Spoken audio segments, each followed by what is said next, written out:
You know, I love stories.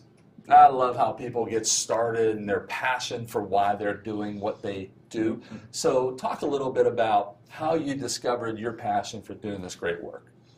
Well, I come from a middle-class family, middle-class neighborhood, just like most people. I'm one of four siblings. My father owned his own business. But early in their life, they experienced a tragedy. My older brother passed away at age 10. He had a heart defect. And it was tough. They got through that. But then, again, down the road, my father had lost his key man in the business, didn't know what to do about it. So I was actually pressed into working for him when I was 13. Wow. I worked weekends during school year, and actually my first summer as a teenager, I worked 14 hours a day every day. Shortly after that, he was diagnosed with cancer. He had to have surgery, and while he was in the hospital, I actually dropped out of the 8th grade to run the business for a while. No kidding. Now, unfortunately, he did not recover. He was disabled for a long time.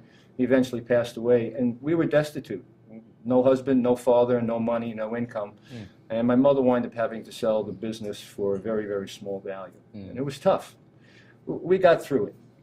Fast forward, later in life, I'm married, have my own kids, and raising a family.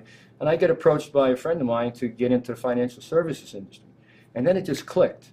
I said, you know what, here's an opportunity for me to help people to achieve their dreams and goals, but at the same time, try to, avoid or at least help to deal with those pitfalls that are unforeseen. Right. Right. The problem I had, though, is when I got into the business is that I found that the industry had this, as Stephen said, this cookie-cutter approach.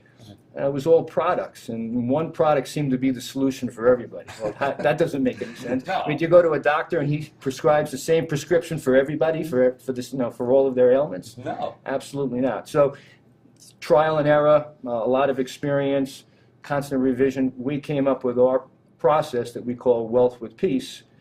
And Oh, I love that. and the result is that everybody gets a unique solution that's geared specifically for them.